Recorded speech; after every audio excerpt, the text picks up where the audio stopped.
পড়ছি আমি লুক লিখিত সুসমাচার 18:1। হালেলুয়া। প্রার্থনার বিষয়।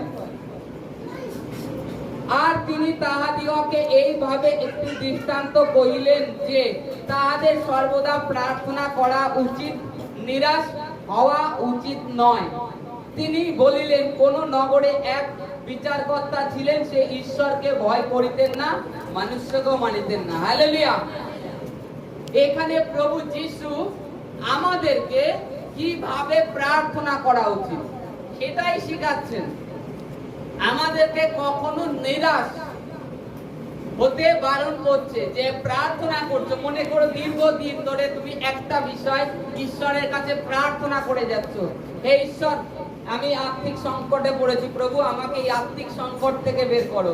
হে ঈশ্বর আমার পেটে ব্যথা কিংবা বুকে ব্যথা কিংবা আমার টিউমার আছে, যাচ্ছে না। দীর্ঘদিন ধরে তোমরা একটা বিষয় নিয়ে ঈশ্বরের কাছে প্রার্থনা করে যাচ্ছ, কিন্তু ঈশ্বর থেকে তোমরা কোনো উত্তর পাচ্ছ না,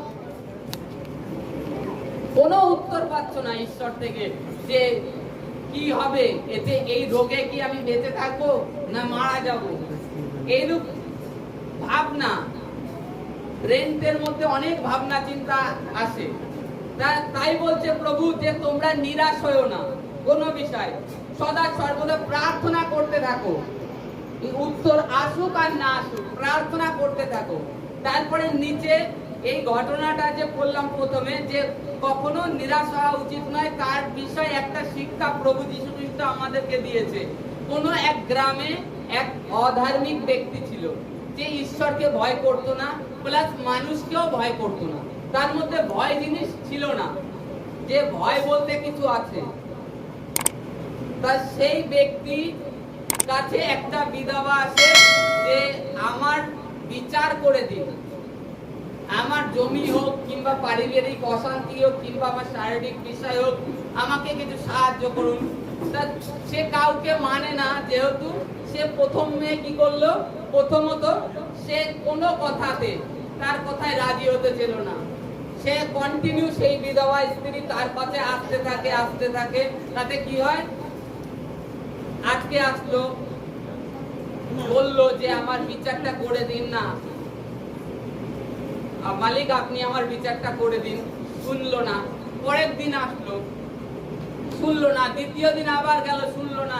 এইরূপ যদি একটা ব্যক্তিকে বলা হয় কোনো ভাবে যে আমার বিচার করো, আমার বিচারটা করে দাও, সে কতক্ষণ শুনবে না।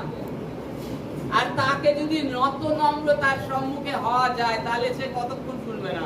তুমি যেতে থাকো, একদিন না একদিন বলবে, হ্যাঁ এই যে বিধবা, এর বিচার আমার করতে হবে। সেই অধার্মিকও সে করেছিল। সে অধার্মিক যে বিধবা, তার বিচার করে দিয়েছিল। কারণ কি, সে ঈশ্বরকে ভয় করে না, মানুষকেও মানে না। এখানে প্রভু যীশু খ্রিস্ট এটাই বোঝাতে চাচ্ছে যে ঈশ্বর যারা তার কাছে চায়, তাহলে ঈশ্বর যে মানুষ তোমাকে বানিয়েছে, তোমাকে তিনি কতটা ভালোবাসে, তোমার ন্যায়, তোমার বিচারটা করবেন না? তোমার যে কারণে তুমি ঈশ্বরের কাছে কন্টিনিউ প্রার্থনা করে যাচ্ছ, ঈশ্বর কি তোমাকে দেবে না? একজন অধার্মিকের মনে যদি এইরূপ ভাবনা আসতে পারে, এই বিধবার আমি ন্যায় করে দেব, এর ন্যায় বিচার আমি করে দেব। সে একদিন শুয়ে ভেবে বলছে যে না, ওই বিধবা আমাকে রোজ জ্বালাতন করছে, ওর দেখতে হবে কি হয়েছে।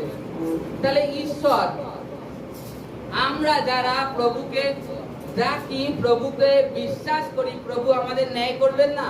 আমরা যতই রোগ ব্যাধিতে থাকি, ঈশ্বর আমাদের মরা শরীরকে তুলবেন না? অবশ্যই তুলবেন। এইটাই প্রভু যীশু বলছে যে তোমরা কখনো নিরাশ হও না। পাচ্ছ না বলে হাল ছেড়ে দিচ্ছ, প্রার্থনা করা বন্ধ করে দিচ্ছ, বাক্য পড়া বন্ধ করে দিচ্ছ, ঈশ্বরের কাছে সেই মতো ফিরছো না, যে কমছে না বলে সব কিছু না পাও। সেই বিষয়ে প্রভু আগের থেকে শিখিয়েছেন। এটা আমাদের শিক্ষার নিমিত্ত দেওয়া হয়েছে, যে আমরাও প্রার্থনা করতে করতে যেন বন্ধ না করে দিই, নিরাশ না হয়ে যায়। ঈশ্বর আমাদেরও বিচার করবেন। এক অধার্মিকের মনে যদি এত ভালো ভাবনা আসতে পারে, তবে যে ঈশ্বর, যিনি সৃষ্টিকর্তা, তার যিনি পাপী ধার্মিক প্রত্যেককে ভালোবাসে, প্রত্যেকের উপরে রোদ বৃষ্টি জল অক্সিজেন দিয়ে যাচ্ছে, তাহলে তিনি কি আমাদের বিচার করবেন না? আমাদের ভালো চাইবেন না? ঈশ্বর সব থেকে বড় জিনিস, ঈশ্বর আমাদেরকে ভালোবাসেন। তাই তো যোহনে 3:16 বলছে প্রভু যিশু যে ঈশ্বর জগৎকে এত প্রেম করেছে যে তার একমাত্র পুত্র এই জগতে পাঠিয়েছে। ভালোবাসে একজন, আমরা যদি শারীরিক পিতা হয়ে আমাদের সন্তানদেরকে কেমন ভালোবাসি, কতটা আগলে রাখি, তাহলে তিনি ঈশ্বর, তিনি কতটা ভালোবাসেন। তাই তো প্রভু যিশুকে যখন পেরেক মারা হচ্ছে তখনও বলছে পিতা এদেরকে ক্ষমা করো, এরা জানে না কি করছে।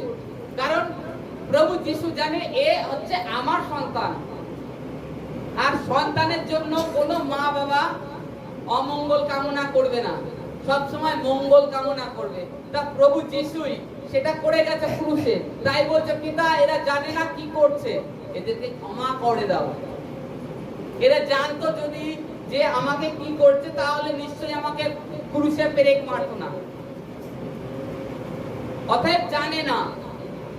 তা আজকে যে ঈশ্বর এতটা ভালোবাসে যে তার পুত্রকে ক্রুশে দিয়ে দিলেন খালি এই জগৎকে ভালোবাসার দরুন। আমি এদিনকে পুরাতন নিয়ম পড়ছিলাম, এই 2-3 দিনের মধ্যে সপ্তাহখানিকে এই পুরো পুরনো নিয়ম যাত্রা পুস্তকটা আমি কমপ্লিট করলাম, যে ব্যবস্থা কতটা কঠিন ছিল। কাউর হারানো জিনিস যদি পেয়েছো, তুমি নিয়ে গিয়েছো বাড়িতে, নিয়ে গিয়ে বলো যদি পাইনি, কোনো কিছু পাইনি, সেটা তোমার পাপ ছিল। এইরূপ কঠোর ব্যবস্থা ছিল আগেকার পুরনো দিনে। এতটা কঠোর ব্যবস্থা ছিল যে কাউর হারানো জিনিস তুমি পেয়েছো, নিয়ে গেছো, যদি তুমি বাড়ি থেকে কাউকে বলনি, তুমি ঘরেতে রেখে দিয়েছো, তোমার পাপ। এতটা কঠোর আইন ছিল। আর সেখান থেকে ঈশ্বর পুরো মানুষকে বিলি করে দিয়েছে, যা ঈশ্বরের একজাত পুত্রে যদি বিশ্বাস করবে সে ধার্মিক গণিত হয়ে যাবে। আর সেই ঈশ্বর কি আজকে আমাদের ন্যায় করবেন না? যে তার পুত্রকে দিয়ে দিলেন আমাদের জন্য, তা আমাদের মরা শরীর, মরা অঙ্গ, মরা ব্যবসাকে ঈশ্বর উঠাবেন না? ঈশ্বর উঠাবেন। তার কাছে প্রার্থনা করো, নিরাশ হও না, দৃঢ়ভাবে প্রার্থনা করো। কি আমরা যখন রোগগ্রস্ত হই কিংবা জ্বর হয়, সামথিং, ডাক্তারের কাছে যাই, প্রথমে প্যারাসিটামল 600 দেয়, জ্বর কমে না, আবার যাই, আবার সেই ওষুধটার ডোজটাকে বাড়িয়ে দেয়। ডাক্তার বলে না তুমি গিয়ে মরে যাও, বলে, কিন্তু কি সে ডোজ বাড়িয়ে দিয়ে যেভাবে তখন জ্বর কমে যায়। আমাদের তো কখনো কখনো উত্তর পাই না প্রার্থনার কমের জন্য, প্রার্থনার কমের জন্য, বাক্য পড়ছি না এই কারণের জন্য। আর বাক্য সহকারে বাইবেলে প্রভু বলছে তোমরা বাক্য সহকারে যাচনা করো, ঈশ্বরের বাক্য সহকারে যাচনা করো, দেখবে ঈশ্বর করবে। তা আজকে আমাদেরকে কোনো বিষয় নিরাশ হওয়ার কোনো প্রয়োজন নেই। ঈশ্বরের উপরে প্রভু যিশু আরেক জায়গায় বলছে যে তোমাদের বিশ্বাস একটা সরষের দানার মতন হোক। সরষের দানা কতখানি হয়? অনেকে হয়তো যারা চোখের সমস্যা তারা খালি চোখে সরষের দানা দেখতে পাবে না, একটা সরষে দেখতে পাবে না। সেই রূপ বিশ্বাস তোমাদের কার উপরে আনতে বলছে? কোনো মানুষের উপরে? ঈশ্বর প্রভু যিশুর প্রতি একবার তো এনে তো দেখো যে জীবনে কি হয়। তার উপরে বিশ্বাসটা দিয়ে দেখো, তোমার শরীরের ভার দিয়ে দেখো, তোমার ফ্যামিলির ভার দিয়ে দেখো যে তিনি কি করতে পারে, তিনি কি করতে পারে। মিরাকেল করবে যা তোমরা ভাবতে পারো না, যা তোমাদের কল্পনার বাইরে, সেইটা ঈশ্বর করেন। আমরা চলতে চলতে আজকে এই যে রবিবার প্রার্থনা কেন? প্রার্থনা বিশ্রামবার যে করেছিলেন কেন? কারণ আমরা যদি বাইবেল অনুপাতে দেখি, ঈশ্বর সমস্ত সৃষ্টি 6 দিনে নির্মাণ করেছিলেন, আর 7ম দিনে তিনি আপ্যায়িত, আনন্দিত হয়েছিলেন দেখে যে এত সুন্দর প্রকৃতি, মানুষ, পশু পাখি বানিয়েছে। তাই তিনি আনন্দিত হয়ে বলেছিলেন আজকের দিনটা বিশ্রাম করব, আমি সমস্ত প্রকৃতি দেখব, রেস্ট নেব। সেইখান থেকে আজকে বিশ্রামবার। আর ঈশ্বর এই সুযোগ আমাদেরকে দিয়েছে, এই সুযোগ আমাদেরকে দিয়েছে সেই দিনটা ঈশ্বরের আরাধনা, ঈশ্বরের মহিমা গৌরব করবার জন্য। কারণ আমরা সপ্তাহে 6টা দিনই জগতে আমাদের শারীরিক কাজে, আমাদের খাদ্য সামগ্রীর জন্য ব্যস্ত থেকে যাই। সেইভাবে ঈশ্বরের নাম যে মনের অন্তঃকরণের সহিত। এখন আপনারা নিজেরা বলুন যে কলুসায় মণ্ডলীতে এসে কি কেমন লাগছে? সেই ঈশ্বরীয় পবিত্র আত্মার শান্তিটা হৃদয়ে অনুভব করতে পারেন, কিন্তু যখন বাড়িতে থাকেন তখন কি সেই জিনিসটা অনুভব করেন না। এই কারণের জন্য ঈশ্বর এই সুযোগ আমাদেরকেই দিয়েছে যেন আমরা ঈশ্বরে তার উপরে বিশ্বাস করি, সেই সৃষ্টিকর্তার উপরে, যিনি প্রত্যেকের মধ্যে আছে। আর প্রভু বলছে যেখানে 2 কি 3 জন আছে সেখানেই আমি আছি, সেখানেই আমি রয়েছি, খালি তোমাদের ডাকা।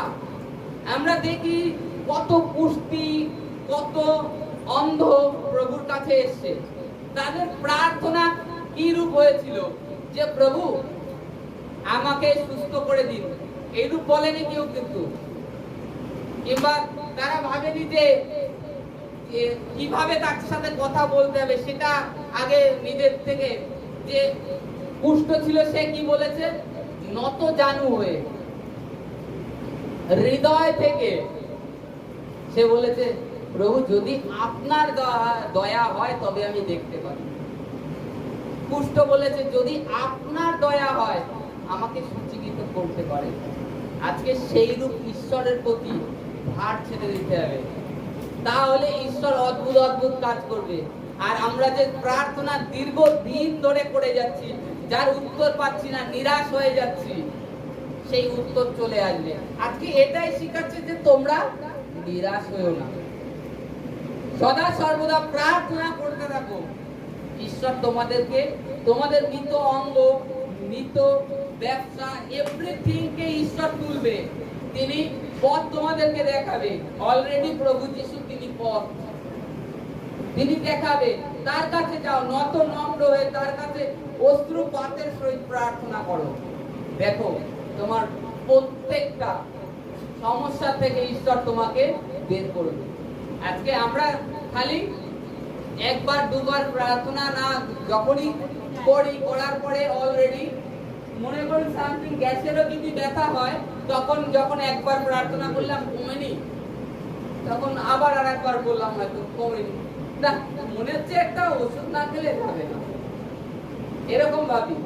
এই যে ভাবনা, আমরা ঈশ্বরের থেকে, যিনি আমাদের এই যে বডিটাকে কন্ট্রোলে রেখেছেন, যিনি আমাদের এই বডিটা পুরো নিয়ন্ত্রণে রেখেছেন, যিনি চালাচ্ছেন, তার উপরে আমাদের ভরসা দিই না।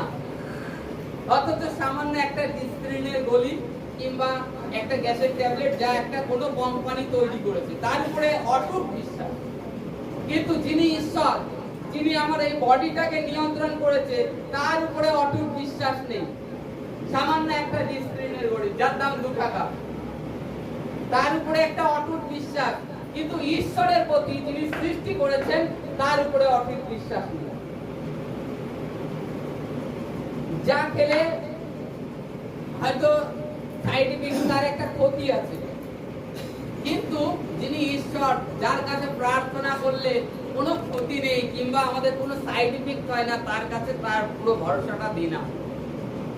আজকে আমি দেখছিলাম যে প্রকৃতিতে কত পাতা ঔষধি ঈশ্বর দিয়ে রেখেছে, ক্যান্সারেরও ট্রিটমেন্ট হচ্ছে, ক্যান্সার ভালো হয়ে যাচ্ছে কিছু পাতা যা আমরা জানি না। নিম পাতা, হলুদ, এইসব দিয়ে ক্যান্সারের রোগী ভালো হয়ে যাচ্ছে, যে নিম পাতা এখন মানুষ খেতে চায় না। ঈশ্বর প্রকৃতিতে ওষুধ দিয়ে রেখে দিয়েছে। আমরা কিছু হলে ঝম করে দৌড়িয়ে যাই ডাক্তারের কাছে, কারণ প্রভু কি বলেছে? স্বর্গরাজ্য তোমাদের কাছে এসে গেছে। স্বর্গরাজ্য এসে গেছে। স্বর্গরাজ্যের মানে কি? স্বর্গরাজ্যে রোগ ব্যাধি সমস্যা থাকে না, স্বর্গরাজ্যে দুঃখ কষ্ট থাকে না। সেই স্বর্গ তোমাদের কাছে এসে গেছে, তাহলে তোমাদেরকে কি হওয়া উচিত? স্বর্গ চলে এসেছে মানে স্বর্গে কে থাকে? আমরা শুনেছি ছোটবেলা থেকে যে স্বর্গে ঈশ্বর কিংবা ভগবান তিনি আছেন স্বর্গে, এটা ছোটবেলা থেকে আমরা শুনে আসছি। সেই স্বর্গ চলে এসেছে, স্বর্গ আমাদের কাছে এসেছে আমাদেরকে সুস্থ করবার জন্য, সুস্থতা দিয়ে দিয়েছে। খালি আমরা সঠিকভাবে গ্রহণ করছি না, একবার দুবার প্রার্থনা করছি, নিরাশ হচ্ছে না, নিরাশ। প্রভু বলছে তুই বিশ্বাস সহকারে আমার কাছে প্রার্থনা কর, বিশ্বাস সহকারে আমার কাছে প্রার্থনা কর, আর তোর শব্দটা সেই রূপ হোক। একটা সুস্থ ব্যক্তি যখন সুস্থ থাকে সে অনুরূপ বাক্য বলে। তোমরা যখন দুর্বল থাকো তোমরাও তদ্রূপ বাক্য ব্যবহার করো। তোমরা যখন অসুস্থ আছো ঈশ্বরের কাছে প্রার্থনা করেছো যে ঈশ্বর এই জিনিসটা আমার, তোমার ধন্যবাদ করি যে তোমার পোড়া খাওয়ার জন্য আমি সুস্থ হয়ে গেছি। যে কোনো রোগ, এভরিথিং, একটা সুস্থ ব্যক্তি যেরকম বাক্য বলে সেই রূপ বাক্য বলা চালু করো। তারপরে মিলিয়ে নিবা যে ঈশ্বর হ্যাঁ তার বাক্যে আপনার মুখে কতটা পাওয়ার দিয়ে রেখে দিয়েছে। আপনার আমার মুখে, প্রত্যেকের মুখে ঈশ্বর কতটা পাওয়ার, কতটা শক্তি দিয়েছে, কতটা শক্তি দিয়ে দিয়েছে ঈশ্বর আমাদের এই জীবে, যা আমাদের এই পুরো শরীরটাকে নিয়ন্ত্রণে করে। আমরা কি পাইনি, নিরাশ হয়ে যাই, থেমে যাই সেখান থেকে। আর যখনই কোনো কিছুতে ওষুধ ব্যাধি ডাক্তারে, সেখানে থেমে যায় না। কারণ ওটাকে আমার, যদি আমি একটা ডাক্তারের কাছে যাচ্ছি, সে যদি কোনো ওষুধ দিচ্ছে আমার কাছে পয়সা নিচ্ছে, ওটা মূল্য দিয়ে আনা, ওটা দাম আছে, এটাই সব সময় ভাবছি, ওটাকে কখনো ফেলে দিচ্ছি না। কিন্তু ঈশ্বর যিনি আমাদেরকে নির্মাণ করেছেন, আমাদের এই পুরো বডিটাকে, আর তিনি চালাচ্ছেন, তার উপরে একটু ভরসা দিচ্ছি না, বিশ্বাস দিচ্ছি না। আপনি বাইবেলে প্রভু বলছে তুমি প্রার্থনা করেছো, বিশ্বাস করো তোমরা পেয়ে গেছো। এবার পেয়ে যাওয়া ব্যক্তি কেমন উত্তর, তার পরের বাক্য কেমন হয়? এই কারণে তোমাদেরকে সেই রূপ প্রার্থনা করতে বলছে, নিরাশ হয়েও না, নিরাশ হয়েও না। কারণ ঈশ্বর তোমাদের মুখে অলরেডি পাওয়ার দিয়ে দিয়েছে। একজন অধার্মিক যদি বিধাবার ন্যায় করতে পারে, তাহলে ঈশ্বর তোমার আজকে যে সমস্যা আছে সেই সমস্যা কালকে থাকবে এমন কোনো কথা নেই। তুমি ঈশ্বরের উপরে ভার ছেড়ে দিয়েছো, তো ঈশ্বর তোমার মৃত অঙ্গকে জীবিত করবে। তোমার যত বড় সমস্যা থাকুক ঈশ্বর তার থেকে তোমাকে সুস্থ করে দেবে, কিংবা করে দিয়েছেন, এই রূপ ওয়ার্ড তোমাকে ডিক্লেয়ার করতে হবে। আর নিরাশ হওয়া ভুলে যাও যে ওই জিনিস আমাদের মধ্যে এখন আর নেই।